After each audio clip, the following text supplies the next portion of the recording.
Dans notre paracha, on a un des événements les plus terribles de toute la Torah. Yosef va se dévoiler à ses frères. Yehuda, d'accord, depuis un certain temps, argumente, dit à Yosef, il ne sait pas encore que c'est Yosef, sache que si tu ne nous laisses pas partir avec Binyamin, alors notre père risque de mourir, ça va faire beaucoup de peine. Moi, mes frères, on s'est engagés. Même Binyamin, il n'a pas les idées, il a osé aussi venir en Égypte te visiter pour arrêter toute cette saga. Et si maintenant tu gardes Binyamin, alors ça risque d'être terrible pour notre père et notre père risque d'en mourir. Là, la Torah nous raconte que Yosef, il ne pouvait plus se retenir et il va se dévoiler à ses frères. Ce dévoilement va provoquer chez eux un choc incroyable, à tel point que Chazal disent qu'à ce moment-là, ils sont morts. Ils en sont morts et qu'on a dû leur remettre leur âme pour les refaire revivre. En tout cas, qu'est-ce que Yosef va leur dire? Il va leur dire une toute petite phrase. Maintenant, regardez comment est-ce que la Torah va décrire leur réaction. Vayomer Yosef el Echav. Yosef a dit à ses frères, Ani Yosef, je suis Yosef. A Od Avichai, est-ce que mon père vit encore? Velo Yachlu Echav La'anot Toto, ki nivalu mipanav.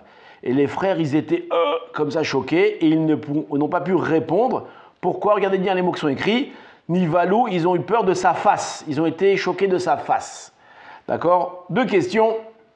La première, pourquoi est-ce qu'il demande à Od Avichai, est-ce que mon père est encore vivant? Il sait très bien que son père est encore vivant. Plusieurs fois, ses frères lui ont dit que son père était vivant. Donc, qu'est-ce qu'il veut par ça? Et la deuxième chose, qu'est-ce que ça veut dire? Nivalou mipanav, ils ont eu peur de sa face. Pourquoi le verset ne dit pas, ils ont eu peur de lui, ils ont été choqués de lui. D'accord? La question, elle semble, petite question, mais en réalité, c'est un moussard incroyable. Alors, pour expliquer ça, permettez-moi de vous raconter une histoire. Elle est vraie, elle n'est pas vraie, c'est pas important. Mais on raconte que dans une ville, à Kherson, c'est une ville ukrainienne, qui a été dévastée par les bombardements russes. Le maire de la ville organise une réunion avec tous les responsables de la ville, à une heure tardive comme ça le soir. Et pendant cette réunion, il veut pousser ses confrères à voter quelques décisions très importantes pour la ville, pour la continuité de la ville. Et comment est-ce qu'ils discutaient à droite, à gauche, et ci et ça, et ci et ça. Et tout d'un coup, on entend boum, boum, boum à la porte. Qu'est-ce qui se passe? Qui c'est? Et la porte s'ouvre et il y a un petit bonhomme là comme ça qui rentre avec un vieux manteau, une casquette et une paire de lunettes un peu bizarre. Il s'approche devant le maire et le maire le regarde comme ça, mais il dit mais comment t'es rentré? Il lui a dit écoute, ma maison a été bombardée pendant les derniers bombardements, elle a été complètement détruite et je n'ai pas où dormir, je n'ai pas où vivre, alors j'exige que tout de suite, tu m'organises une nouvelle maison, un endroit où je puisse vivre convenablement. Et là, le maire, il le regarde et dit oh, pour qui tu t'es pris, toi? Tu crois que tu es le seul à avoir des problèmes? Tout le pays a des problèmes. Est-ce que tu crois que en cliquant les doigts comme ça, je peux maintenant te trouver une maison, etc. Je suis désolé, je ne peux pas t'aider, vraiment. Et voyant que le bonhomme ne bouge pas, alors il commence à s'énerver après lui. Il lui a dit écoute, si tu n'es pas content, c'est ça qu'il y a, c'est tout ce qu'il y a. Il appelle, il clique sur le bouton comme ça pour appeler les chomrim. Et le bonhomme le regarde comme ça dans les yeux pendant un instant. Il regarde. Et à la fin, il fait demi-tour, il s'en va. La porte s'ouvre. Et là, on voit en effet des gardes du corps. Alors le maire, il ne comprend pas. C'est quoi ces gardes du corps qui accompagnent cet homme-là? Il descend. Et qu'est-ce qu'il voit qu'en réalité, qui était ce petit bonhomme? Ce n'était pas un petit bonhomme. C'était le ministre, le président ukrainien lui-même qui était venu faire une visite surprise à ce maire et pour voir si ce qu'on dit en hébreu, Ruach HaMefaked, s'il y a l'esprit de l'officier qui accompagne tous les gens du pays. En tout cas, le lendemain, le maire reçoit une lettre où le Premier ministre, je ne sais pas si c'est un Premier ministre ou un président là-bas, lui demande de laisser sa place, il est renvoyé. Et là-bas, il explique pourquoi il est renvoyé. Il lui a dit, le petit vieux qui est venu te voir hier, c'était moi. D'accord? Alors je comprends qu'on ne peut pas répondre à chaque instant et à tous les problèmes de tous les habitants. Le pays a été dévasté par les bombardements. Je peux comprendre que tu ne peux rien faire pour lui, d'accord? Mais ce que je n'ai pas tellement aimé, alors c'est peut-être aussi ton ton, tu as eu un petit peu un ton un petit peu désobligeant envers cet homme-là, mais ça encore, on peut te pardonner, on peut comprendre qu'il y avait pression, on peut comprendre encore, on peut te pardonner. Mais la chose que je ne te pardonne pas, c'est que tu ne m'es pas reconnu. Tu n'as pas vu qui j'étais. Et ça, je ne peux pas te le pardonner. Si tu avais mon visage tout le temps en face de moi, d'accord, tu ne pensais qu'à moi, il va expliquer que ça veut dire que tu pensais qu'à moi, alors immédiatement, quand je suis apparu face à toi, même si j'étais un petit peu déguisé, immédiatement, tu aurais dû me reconnaître. Alors qu'est-ce que ça veut dire que si mon visage était face à moi, si, comme les autres officiers, tu t'efforçais d'accomplir la volonté du mefaked, ça veut dire de l'officier qui dirige les opérations, d'accord, ça veut dire que tu te coordonnais avec toute la volonté du pouvoir dirigeant, alors tout irait bien. Le problème, c'est que du fait que tu ne m'as pas reconnu, pour toi, je ne suis qu'un étranger.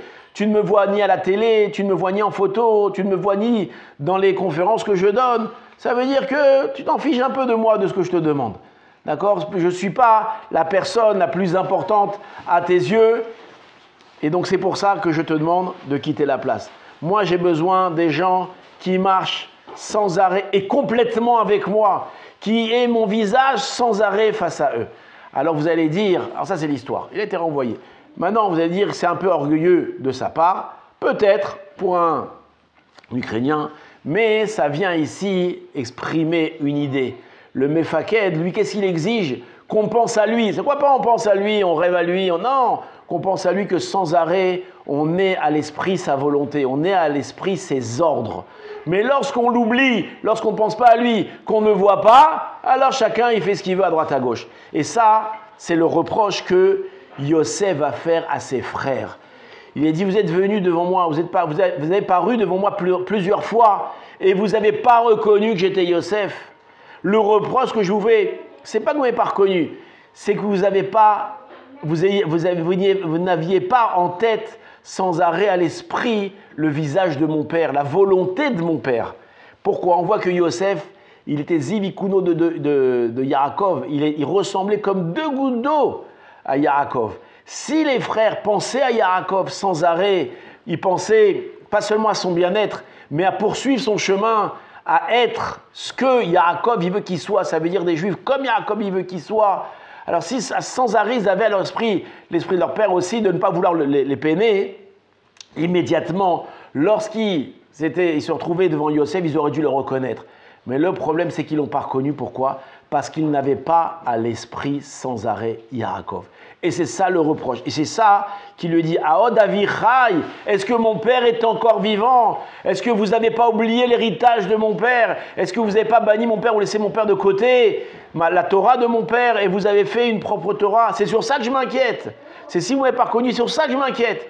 Et c'est pour ça qu'il y a marqué Nivalou Mipanav. Ils ont eu peur, ils ont été terrifiés de quoi? De voir sa face. C'est vrai, waouh, il ressemble à Yaakov. Comment est-ce qu'on n'a pas pu faire attention?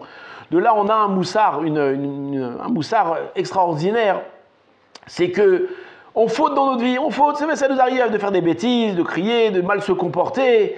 Mais si on avait sans arrêt devant nous l'image de la Torah qu'on étudie matin, midi et soir, l'image de la Torah qu'on médite, l'image des rabbanim qui nous enseignent la Torah, alors jamais on pourra venir à fauter, jamais on pourra venir à mal se comporter. Pourquoi? Parce que cette Torah-là, cette volonté de Dieu, elle est face à nous sans arrêt. Et si on se permet ou si on glisse parfois à fauter ou à mal se comporter, c'est qu'on a enlevé de nos visages cette image divine. Et justement, pour pas en venir à fauter, il faut sans arrêt méditer la Torah, il faut sans arrêt étudier cette Torah-là, fréquenter des rabbanim, pour sans arrêt avoir cette image de Torah, cette image de comment se comporter. Et si on fait ça, c'est sûr et certain que jamais on fautera et on arrivera tout droit au Gan Eden. Shabbat Shalom, à bientôt.